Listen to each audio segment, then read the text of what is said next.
Bueno, continuando con el desarrollo histórico de la inmunología, les comento que en 1890, es decir, 7 años después del establecimiento de la teoría de la fagocitosis, dos investigadores de nombres Emil von Behring y Shibasaburo Kitasato propusieron la contraparte de la teoría de la inmunidad celular de Meshnikov.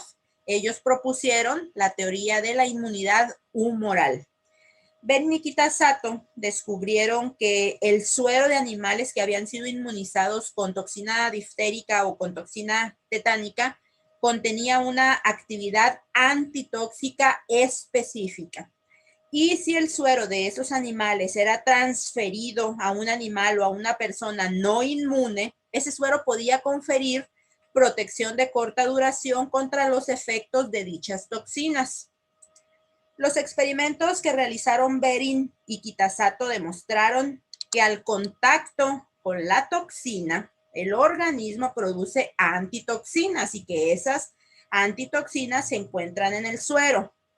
Al transferir este suero a un animal no inmune junto con una dosis letal de la misma toxina, el animal era protegido de la enfermedad.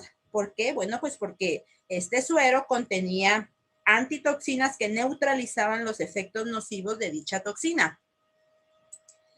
Behring y Kitasato también determinaron que la actividad antitóxica del suero de animales inmunes era específica, ya que si el suero provenía de un animal que había sido inmunizado con toxina tetánica, por ejemplo aquí, bueno, pues ese suero no protegía a un animal no inmune contra los efectos de una toxina diferente, como la toxina diftérica. Es decir, esta toxina y esta toxina deberían de ser iguales para que se presentara la neutralización de la misma y la protección del animal no inmune.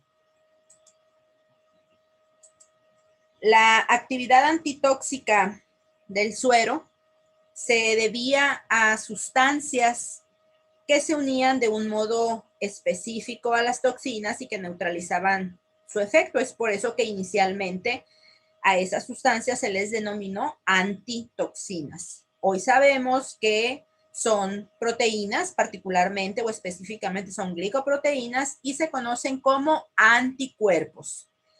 Como esas antitoxinas o anticuerpos se encontraban en un líquido corporal, el suero, y antiguamente a esos líquidos corporales se les conocía como humores, Behring y Kitasato establecieron su teoría de la inmunidad humoral para tratar de explicar los mecanismos responsables de la defensa, lo cual difería mucho de lo que Meshnikov con su teoría de la fagocitosis había propuesto.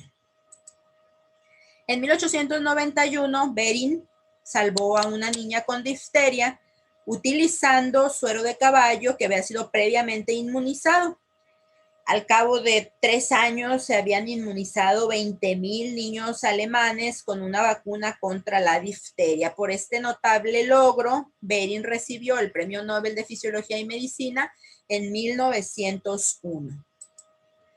Después de los experimentos de Behring y Kitasato, quedó claro que podía inducirse la producción de anticuerpos contra una amplia gama de sustancias, no solamente contra las toxinas. Entonces ese nombre de antitoxinas ya no era tan correcto. Por ello se le cambió el nombre de antitoxinas a anticuerpos. Y a las sustancias capaces de estimular la generación o la producción de anticuerpos se les llamó antígenos. Ese término se deriva de estas dos palabras en inglés, y por eso en español a esta sustancia se le denomina antígeno. Los antígenos pueden ser de cualquier naturaleza química. La mayor parte de ellos son proteínas, pero pueden ser lípidos, carbohidratos, ácidos nucleicos, glicolípidos, glicoproteínas, lipoproteínas, etc. Lo que sí es que entre más complejos sean estructuralmente hablando, mayor es su capacidad para generar una respuesta inmunológica. Los antígenos pueden ser extraños o pueden ser propios. En ciertas situaciones anormales, ya les había mencionado, que algunas moléculas propias del individuo pueden estimular la producción de anticuerpos y activación de los linfocitos T. Tal es el caso de las enfermedades autoinmunitarias como el lupus o la artritis. Aquí algunas moléculas del individuo fungen como antígenos propios, ya que estimulan la producción de anticuerpos. Y también se les conoce como autoantígenos. Los antígenos extraños pueden ser, no sé, una bacteria, un virus, un hongo, etcétera. O sea, pueden ser infecciosos, pero también pueden ser no infecciosos, como sucede en el caso de los glóbulos rojos. Un glóbulo rojo no es para nada una célula infecciosa, pero sí puede ser una célula extraña cuando se introduce al organismo de un individuo diferente en una transfusión sanguínea, y lo mismo sucede en el trasplante de órganos. Los anticuerpos pueden ser definidos como glicoproteínas que se producen después del estímulo antigénico y que tienen la característica de que van a reaccionar única y exclusivamente con el antígeno inductor de su producción. Los anticuerpos también son conocidos como inmunoglobulinas. Estos pueden estar presentes en la superficie de los linfocitos B o pueden ser solubles, pueden estar en el suero o en otros fluidos corporales como las mucosas y también en la leche materna. Aquí tienen ustedes un linfocito B. Un linfocito B es una célula capaz de producir anticuerpos. No todas las células del cuerpo son capaces de producir anticuerpos, a excepción de dos, que son los linfocitos B y las células plasmáticas. Los linfocitos B producen anticuerpos y lo hacen en una cantidad limitada. No es muy grande la producción de anticuerpos por parte de un linfocito B. Y cuando los producen, los colocan en su superficie para que estos anticuerpos funcionen como receptores que reconocen antígenos. Estas bolitas que ustedes ven en rojo aquí son los antígenos que está reconociendo el linfocito B a través de su receptor de superficie, que es un anticuerpo. Una vez que se lleva a cabo el reconocimiento del antígeno por el receptor del linfocito B, esta célula se va a diferenciar o se va a transformar en una célula que se conoce como célula plasmática. Esta célula cambia su forma, cambia su morfología y va a producir ahora una gran cantidad de anticuerpos, y esos anticuerpos no los va a poner sobre su superficie, sino que los va a liberar o los va a secretar a la sangre para que a través de ella estos anticuerpos lleguen a los sitios en donde están los antígenos que indujeron su producción y poder llevar a cabo la eliminación de los mismos. Entonces, en conclusión, podemos decir que los anticuerpos son glicoproteínas que son producidas por el sistema inmunológico cuando éste detecta antígenos tales como bacterias, hongos, parásitos y virus. Estos anticuerpos se encuentran localizados en la superficie de los linfocitos B, donde funcionan como receptores. Después de que reconocen antígeno, esos linfocitos B se transforman en células plasmáticas, las cuales van a producir una gran cantidad de anticuerpos y los van a secretar.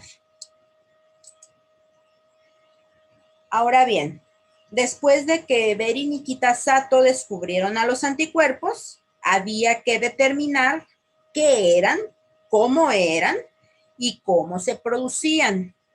Fue en 1900 cuando un científico alemán de nombre Paul Ehrlich fue el primero en intentar explicar cómo se formaban o cómo se producían los anticuerpos, y esto lo hizo mediante su teoría de las cadenas laterales.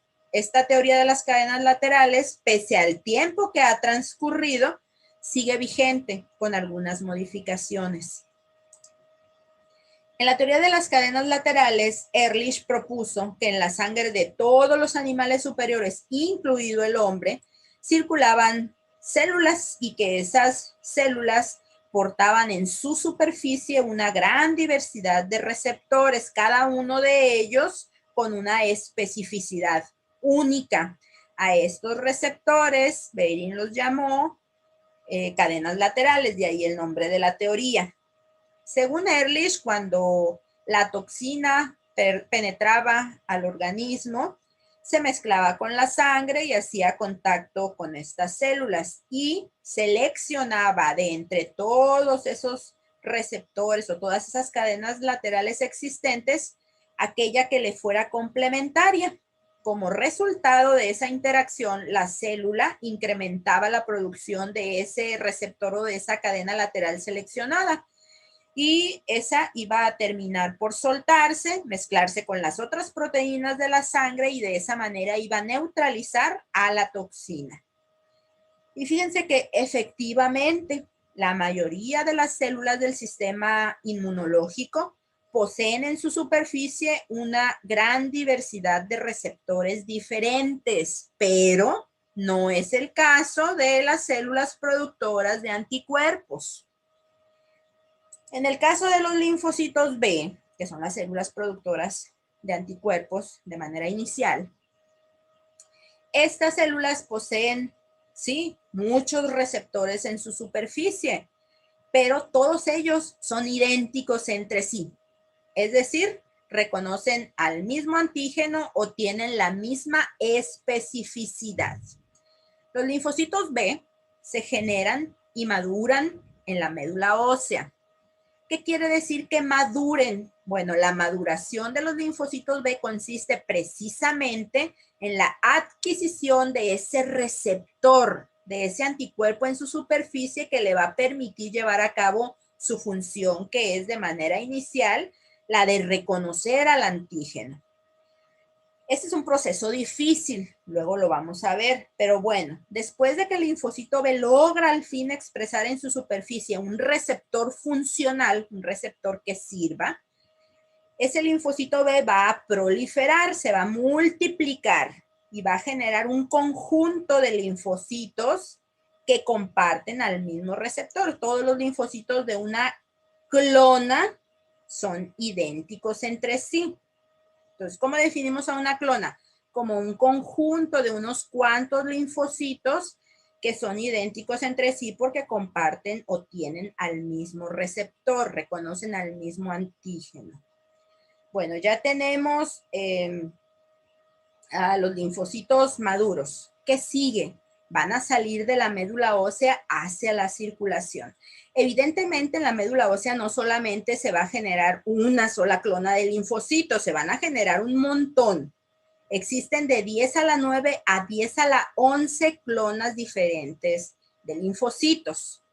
Bueno, entonces ya tenemos aquí a las clonas, a las diferentes clonas, aquí están representadas por diferentes colores y si ustedes se fijan, los receptores en la superficie que son anticuerpos son diferentes. Reconoce cada una de estas clonas antígenos diferentes. Estas clonas en la circulación se encuentran en estado de reposo. Cuando el antígeno entra al organismo, va a seleccionar de entre todas estas clonas a aquella clona que tenga los receptores específicos para él. Y entonces en ese momento se va a llevar a cabo una interacción entre el receptor del linfocito B y el antígeno y esta clona va a salir de su estado de reposo. Se va a despertar, se va a activar, se va a multiplicar para llevar a cabo la eliminación de ese antígeno. Ya sabemos que esta célula, después de multiplicarse, se va a transformar en una célula plasmática que produce y secreta una gran cantidad de anticuerpos y esos anticuerpos van a ir a buscar al antígeno para eliminarlo. Esto que les acabo de decir es lo que enuncia la teoría de la selección clonal que fue propuesta por McFarland Burnett en 1959. Si ustedes se dan cuenta, no difiere mucho esto de lo que propuso en su teoría de las cadenas laterales Paul Ehrlich. Pero a diferencia de que lo que Ehrlich propuso lo hizo casi 60 años antes de esta teoría. De ahí la importancia de la teoría de las cadenas laterales. Bueno, entonces ya sabemos cómo es que se producen los anticuerpos. En 1920 se determinó que los anticuerpos eran proteínas. En aquella época ya se tenía la sospecha de que probablemente los anticuerpos eran proteínas, pero había que demostrarlo. Y fue este señor, Michael Heidelberger, al que se le ocurrió una forma muy sencilla, pero muy ingeniosa de demostrarlo. Fíjense que en aquel entonces, en 1920, era más que imposible tener a un anticuerpo en su estado puro para poder estudiarlo. La única forma en la que podía obtenerse el anticuerpo en una forma más o menos pura era haciéndolo reaccionar con su antígeno específico. Entonces íbamos a tener para estudiar a un complejo antígeno-anticuerpo, y eso fue lo que él hizo. Y además, basándose en que ya se sabía que las proteínas tenían un porcentaje aproximado de nitrógeno de 14%, Heidelberger utilizó como antígeno para inmunizar a un animal de laboratorio polisacárido de neumococo completamente libre de nitrógeno. Veamos. A este animalito de laboratorio le inyectó un antígeno. Cuando a un animalito de laboratorio o una persona se pone en contacto con un antígeno, pasan aproximadamente 7 días para que en el suero de este animal o de esas personas se detecte a los anticuerpos. Entonces, se le inyectó el antígeno, que era polisacárido de neumococo completamente libre de nitrógeno, y al día 7 a este animal se le sangró. La sangre se centrifugó, se obtuvo el suero, y ahí en el suero estaban los anticuerpos. Ese suero ya in vitro se hizo reaccionar con el antígeno específico, es decir, con el polisacárido de neumococo completamente libre de nitrógeno. ¿Y qué es lo que yo obtuve? Un complejo antígeno-anticuerpo. Bueno, yo no lo obtuve, lo obtuvo Heidelberger. Ese complejo es un precipitado. Ese precipitado se lavó y luego se le analizó el porcentaje de nitrógeno que contenía, y el porcentaje que arrojaron sus resultados fue de un 14%. Ese 14% correspondía enteramente a la molécula de anticuerpo, porque él había utilizado como antígeno a un polisacárido completamente libre de nitrógeno. Entonces, la conclusión a la que se llegó fue que los anticuerpos eran proteínas. Ok, ya se sabía que los anticuerpos eran proteínas. Tiselius y Cabot quisieron conocer a qué fracción de las proteínas séricas pertenecían los anticuerpos. Ya sabemos que las proteínas séricas pueden ser albúminas o pueden ser globulinas. De las globulinas hay alfa, beta y gamma. Entonces, ¿qué fue lo que hicieron Tiselius y Cabot? A un animal de laboratorio nuevamente se le inyectó un antígeno. En este caso fue la ovoalbúmina. Al día 7 se obtuvo sangre de este animal. Esa sangre se centrifugó y en el suero seguramente había anticuerpos anti-ovoalbúmina. Ese suero se dividió en 2 partes. Una de esas partes fue sometida a un análisis cromatográfico y se obtuvo este gráfico. La otra parte del suero que habían reservado Tiselius y Cabot, antes de hacer el análisis, lo pasaron por una columna en la cual, estaba empaquetada la ovoalbúmina. Entonces, los anticuerpos presentes en el suero, los anticuerpos anti-ovoalbúmina, obviamente iban a quedarse unidos a la ovoalbúmina empaquetada en la columna. El suero residual fue sometido al mismo análisis y se obtuvo este gráfico. Si ustedes observan, los picos correspondientes a las gamma globulinas y a las beta globulinas se ven disminuidos, lo cual significa que a esas fracciones es a la que pertenecen los anticuerpos, porque los anticuerpos se habían quedado en la columna pegados a su antígeno, y por eso estos picos se disminuían. Entonces, la conclusión fue que los anticuerpos pertenecen a la fracción de las globulinas, principalmente a las gamma y a las beta globulinas, y es por eso que a los anticuerpos se les denomina inmunoglobulinas, porque son globulinas que confieren inmunidad. Bueno, pues ya vimos cómo se producen los anticuerpos y cómo es que se demostró que eran proteínas.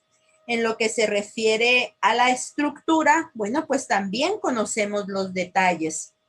Sabemos que una molécula de anticuerpo tiene 4 cadenas polipeptídicas en su estructura.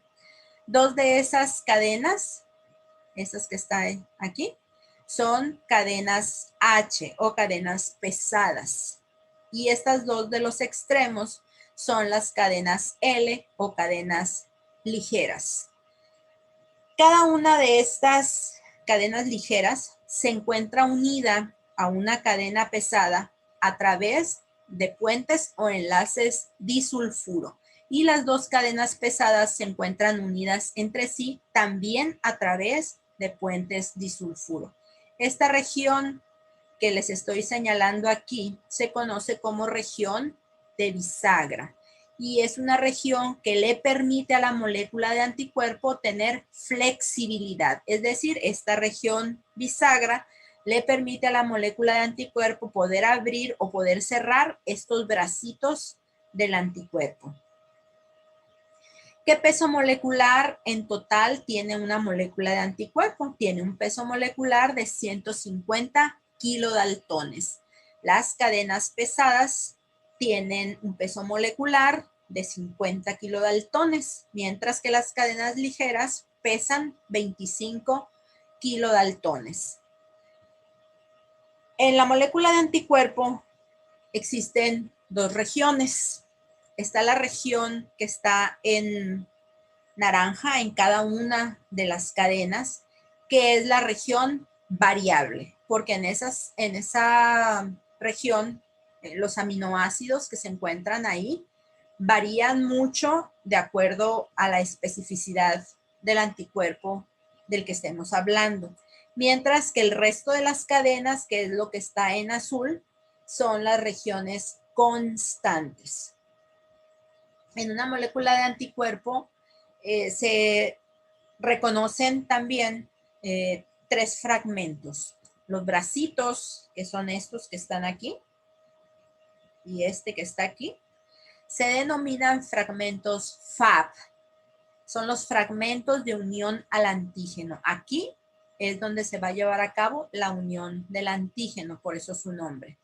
Este tercer fragmento de aquí, que sería la colita del anticuerpo, se denomina fragmento FC y FC significa fragmento cristalizable. Entonces, con base en lo que les acabo de decir, podemos concluir que una molécula de anticuerpo posee 2 sitios para unir antígeno. Aquí hay un sitio y aquí hay otro sitio. Vamos a ver otra estructura de la molécula de anticuerpo.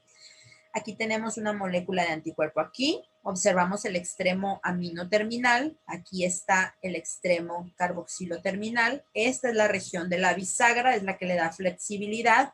Aquí pueden ver el enlace disulfuro que une a las 2 cadenas pesadas, que sería esta y esta. Y estas cadenas ligeras también se unen a cada cadena pesada a través de enlaces disulfuro. Pueden observar también que hay como estos bucles o estas asas en la molécula de anticuerpo. A esas estructuras globulares se les denomina dominios. ¿Cómo puedo definir a un dominio?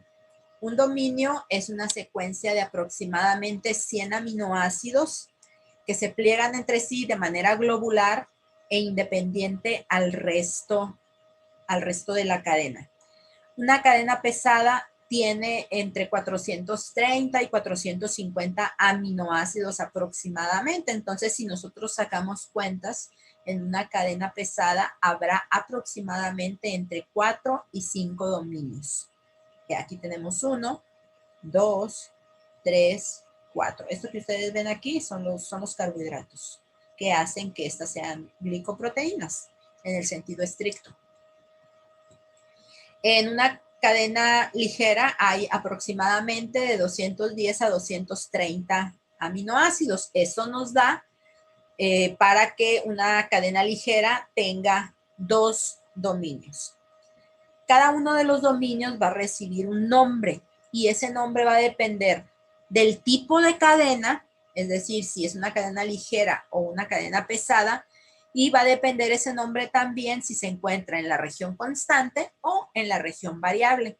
Recuerden que las regiones variables son las que están en naranja y todo lo que está en azul de cada cadena es la región constante. Entonces, tomando en consideración esos dos aspectos, podemos decir que este dominio de aquí, por pertenecer a la región variable y a la cadena pesada, sería denominado BH, variable de la pesada. Este de igual manera, ¿no? Es el variable de la pesada, el variable de la pesada. Como este ya está en la región constante, sería constante de la pesada, es decir, CH. Este de igual manera sería CH y este también. Para hacer la diferencia entre cada uno de estos dominios, solamente se enumeran desde el extremo amino terminal al carboxilo terminal, de tal manera que este de aquí sería CH1, este sería CH2 y este sería CH3. Y en el caso de la cadena ligera, por estar en la región constante, este sería denominado CL, BL, CL.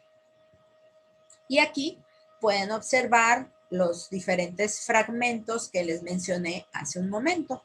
Los fragmentos de unión al antígeno, que serían los bracitos, y el fragmento cristalizable, que sería la colita del anticuerpo. Bueno, ya conocimos la estructura de los anticuerpos, pero ¿cómo se llegó a todo ese conocimiento relacionado con la estructura de los anticuerpos? Bueno, pues cuando se inició con el estudio de la estructura de los anticuerpos hace muchos años, el interés por saber cómo eran los anticuerpos llevó a los inmunoquímicos de aquella época a tratar a estas moléculas proteicas con diferentes proteasas con el fin de conocer y de analizar los productos de su hidrólisis. Dos de estas proteasas aportaron información valiosa para establecer la estructura de los anticuerpos.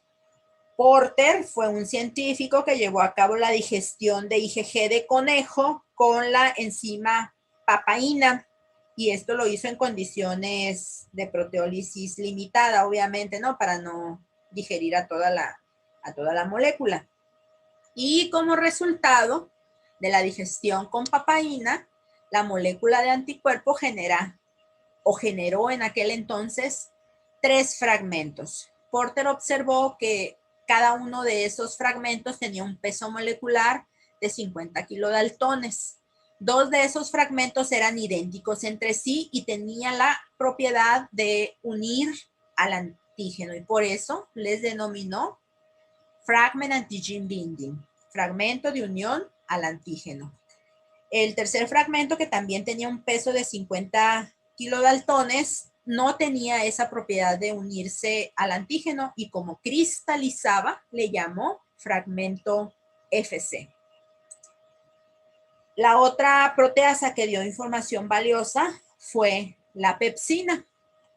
Si ustedes ven esta imagen, pueden darse cuenta que el corte de la papaína de la molécula de anticuerpo ocurre por encima del puente disulfuro que une a las dos cadenas pesadas. Es por eso que se generan los 3 fragmentos.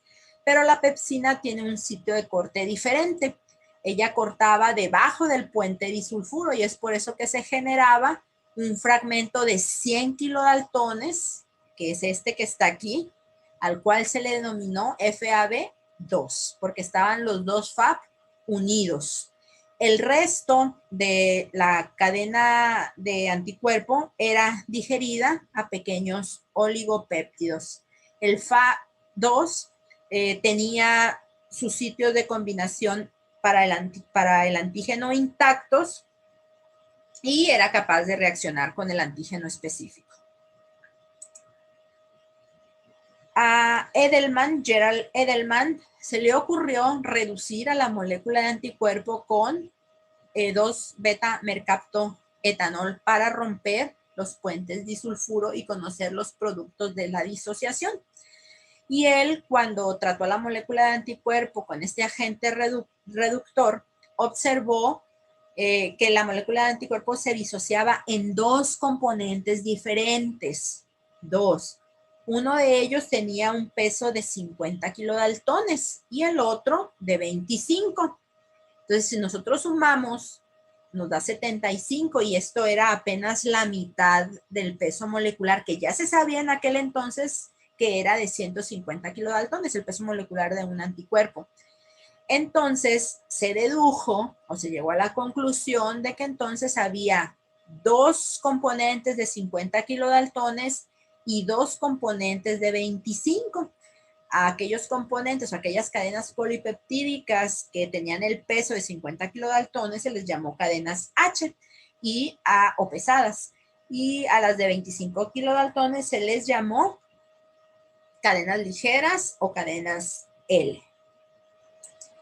Posteriormente, el mismo Edelman se encargó de secuenciar cadenas pesadas y ligeras de anticuerpos de diferentes especificidades y encontró que los primeros 100 aminoácidos, es decir, el primer dominio de cadenas pesadas y ligeras, era el que variaba en secuencia de aminoácidos, mientras que el resto de la cadena permanecía relativamente constante. Es por eso que en una molécula de anticuerpos se distingue en 2 regiones. El primer dominio, tanto de la cadena pesada como de la cadena ligera, constituyen la región variable, mientras que el resto de las cadenas constituyen la región constante. Con todos estos datos, en 1959, Edelman y Porter dilucidaron la estructura general de los anticuerpos y por ello recibieron el premio Nobel en 1972.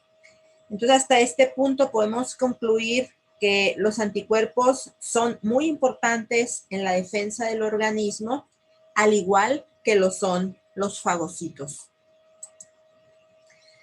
Vimos entonces fagocitos y anticuerpos. Recordemos que en 1883 la teoría de la inmunidad celular de Meshnikov y en 1890 la teoría de la inmunidad humoral de Behring y Kitasato fueron establecidas y a partir de ese momento las 2 teorías entraron en disputa, defendiendo cada una de ellas su propuesta, hasta que en 1904 vino la conciliación de las 2 teorías, al demostrarse que tanto las células fagocíticas como los anticuerpos participaban en la defensa del organismo ante las sustancias extrañas. Este señor, Almond Wright, demostró que los anticuerpos unidos al antígeno potenciaban o amplificaban la capacidad fagocítica de macrófagos, neutrófilos, monocitos en contra de ese antígeno. A este proceso de facilitación, potenciación o amplificación de la fagocitosis se le conoce como opsonización. Entonces, que quede muy claro, un fagocito puede ingerir a un antígeno así tal cual se introduzca al organismo, pero ese proceso de fagocitosis se ve amplificado o potenciado si ese antígeno se encuentra recubierto por ciertas moléculas que se conocen como opsoninas. Las opsoninas pueden ser los anticuerpos o pueden ser algunos fragmentos de complemento. Ustedes ya saben que en el proceso de la fagocitosis el primer paso que ocurre es la interacción de un receptor que existe sobre la superficie del fagocito con una estructura antigénica. Eso hace que esta bacteria, en este caso, sea fagocitada. Bueno, pues cuando esta bacteria se encuentra opsonizada o recubierta con anticuerpos, dijimos que ese proceso de fagocitosis se ve potenciado, y eso es porque sobre la superficie de los fagocitos también existen receptores que reconocen a la porción Fc de los anticuerpos que se encuentran recubriendo a esta bacteria. La unión entre el receptor Fc y la región FC del anticuerpo, esa unión es mucho más fuerte o hay mucha más afinidad que la que observamos en este caso. Es por eso que la fagocitosis se ve facilitada cuando el antígeno está recubierto con algunas opsoninas, como en este caso el anticuerpo. En esta tablita vamos a observar de mejor manera lo que les acabo de decir. Tenemos a un fagocito y tenemos, en este caso vamos a suponer que es una bacteria el antígeno. ¿La fagocitosis se puede llevar a cabo? Sí, perfectamente bien. ¿Hay una opsonina recubriendo a este antígeno, a esta bacteria? No, no lo hay, pero nosotros ya sabemos que hay una interacción entre el receptor que existe aquí en la superficie del fagocito y una estructura antigénica. Y la unión que existe entre ese receptor y esa estructura antigénica es más o menos buena.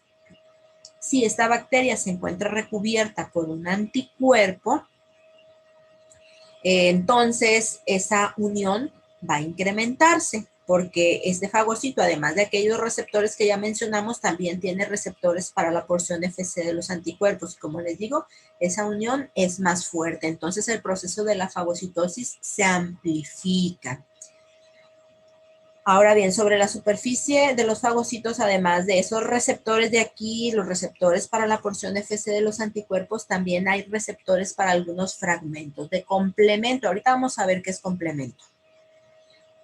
Ese fragmento de complemento que funciona como opsonina se llama C3b. Entonces, la unión del C3b que se encuentra opsonizando o recubriendo esta bacteria se une al receptor C3b que existe sobre la superficie del fagocito y esa unión es aún más fuerte. Entonces, el proceso de la fagocitosis se potencia aún más.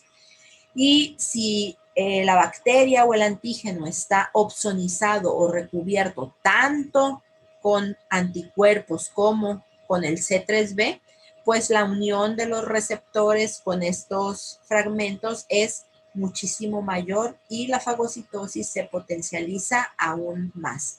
Yo siempre les explico a mis alumnos el proceso de la opsonización como si a una persona le gusta, por ejemplo, una ensalada, pues se la come. Pero si a esa ensalada le ponemos una opsonina, es decir, le ponemos un aderezo, nos la comemos con más gusto. Entonces es más o menos lo que sucede con el fagocito. El fagocito puede ingerir a un antígeno, pero el proceso de la fagocitosis se va a incrementar o se va a potenciar si ese antígeno se encuentra recubierto con las opsoninas. Esas opsoninas pueden ser los anticuerpos o pueden ser algunos componentes del complemento como el C3b, entre otros. Hay otros ejemplos de opsoninas que por el momento nos vamos a quedar solamente con estas dos que les acabo de mencionar. Vamos con lo que sigue, pues estábamos hablando de complemento, pues hablando de él, les digo que en 1894 Jules Bordet determinó que en el suero, además de los anticuerpos que ya habíamos dicho que existían, había otro componente que tenía actividad lítica también, pero que a diferencia de los anticuerpos era termolábil, es decir, que era sensible a las temperaturas elevadas, a diferencia de lo que sucede con los anticuerpos que son termoestables. Las altas temperaturas a los anticuerpos no les hacen nada. Entonces, Bordet hizo el siguiente experimento.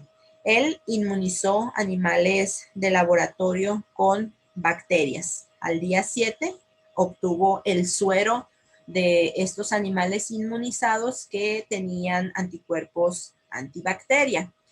In vitro hizo reaccionar a ese suero con las bacterias con las que había inoculado al animal de laboratorio. Eso lo hizo a 37 grados centígrados y no observó crecimiento bacteriano, puesto que este suero a 37 grados centígrados se encargaba de lisar o de destruir a esas bacterias. En ese momento, esa capacidad lítica se le atribuyó por completo a los anticuerpos. Pero resulta que cuando Bordet hizo exactamente lo mismo, pero ahora calentó el suero a 56 grados centígrados, temperatura a la cual los anticuerpos son perfectamente estables, se observó el crecimiento bacteriano, es decir, no hubo lisis de las bacterias. ¿Por qué? Si a esa temperatura los anticuerpos están perfectamente funcionales. Bueno, la conclusión a la que se llegó es que además de los anticuerpos en ese suero debía haber otro componente que le ayudaba o que complementaba la acción lítica de los anticuerpos, pero que a diferencia de los anticuerpos, esas temperaturas de 56 grados los destruían.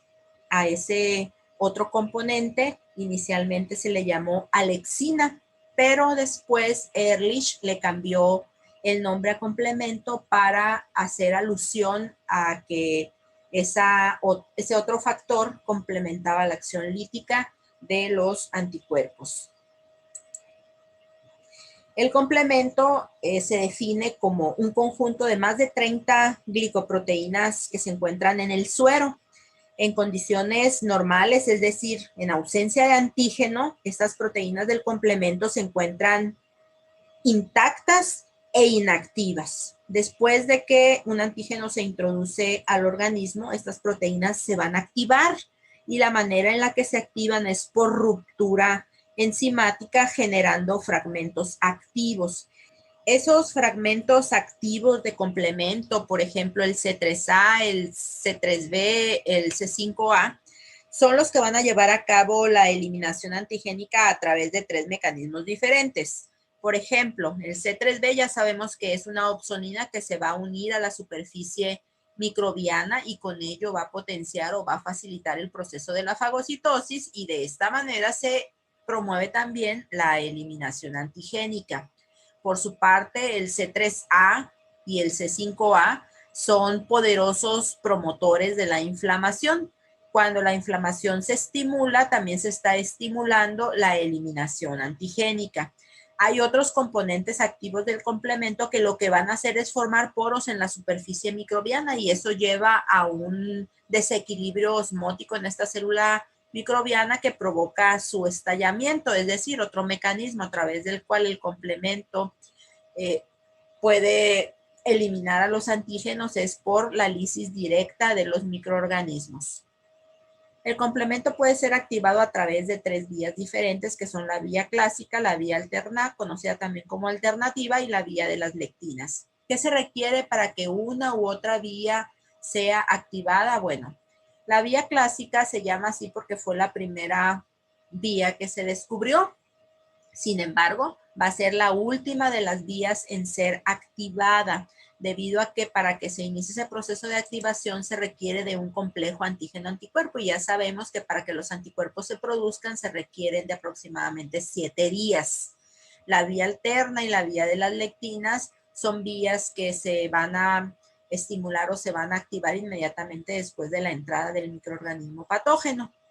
¿Qué requiero para que la vía alterna de complemento se active? Solamente la presencia de un microorganismo patógeno, ¿cuál? El que sea. Para que la vía de las lectinas se active, en cambio, necesito también un microorganismo, pero no cualquier microorganismo. Necesito uno que sobre su superficie posea azúcares como la manosa. Hablemos ahora acerca de los grupos sanguíneos y de Karl Landsteiner.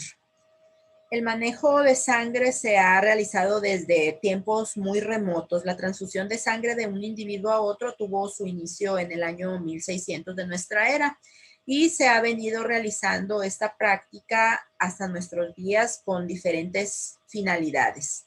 Al principio, las transfusiones se utilizaban como una fuente de juventud y de sabiduría. Después, las transfusiones se utilizaron como una forma de conferir inmunidad y actualmente se utilizan como un medio para reponer la sangre que se ha perdido por alguna enfermedad, accidente o cirugía. Los primeros donadores de sangre para el humano fueron los animales, por ejemplo, borregos, perros, terneras, pero el fracaso en los beneficios esperados y las consecuencias desagradables que se obtuvieron fueron poco a poco convenciendo a los médicos de aquella época de que las transfusiones de sangre debían hacerse, pero solamente entre humanos. Cuando las transfusiones se realizaban entre humanos, se observaba que en algunas ocasiones la transfusión era un éxito, pero en otras ocasiones se presentaban reacciones adversas en el individuo transfundido que provocaban su muerte. Durante mucho tiempo fue un misterio el por qué unas veces las transfusiones daban resultados positivos y en otras ocasiones causaban la muerte del individuo, hasta que el patólogo alemán Karl Landsteiner resolvió ese problema al demostrar, mezclando suero y glóbulos rojos de diferentes individuos, que existían diferentes tipos de sangre. Clasificó a la sangre en 4 tipos, basándose en la presencia o ausencia de los antígenos A y B. Entonces, cuando se realizaba una transfusión entre individuos con tipos sanguíneos compatibles, esta era un éxito, pero de lo contrario se observaban reacciones posttransfusionales adversas que podían poner en riesgo la vida del individuo transfundido. Gracias al descubrimiento de Landsteiner, en la actualidad pueden salvarse millones de vidas a nivel mundial cada año realizando transfusiones sanguíneas seguras. Ahora bien, fue en 1901 cuando 2 investigadores, que fueron Paul Portier y Charles Richet, observaron por primera vez una reacción indeseable relacionada con la respuesta inmunológica. Estos 2 investigadores se encontraban estudiando por encargo del príncipe Alberto de Mónaco las propiedades tóxicas de las medusas que irritaban la piel de los bañistas del mar Mediterráneo. Y ellos, trabajando con los extractos glicerinados de estas medusas, observaron que cuando administraban una pequeña cantidad del extracto en perros que 20 días antes habían recibido una primera dosis de ese mismo material sin consecuencia alguna, en pocos segundos estos animales mostraban síntomas de asfixia, de parálisis, diarrea, vómito con sangre, para fallecer minutos más tarde. A este fenómeno, inducido por la inyección de un material antigénico, se le dio el nombre de anafilaxia, solamente para indicar que su efecto era opuesto al de la profilaxis o protección. Y así, poco a poco, se fueron describiendo una serie de fenómenos biológicos en donde los términos inmunidad, respuesta inmunitaria, fueron cada vez más frecuentes. Y casi sin percibirlo, nació una nueva rama del conocimiento que con el tiempo fue creciendo hasta constituirse en lo que en la actualidad es la inmunología, una ciencia que, como vimos, ha hecho, sigue y seguirá haciendo importantes aportaciones en todos los campos de la biología.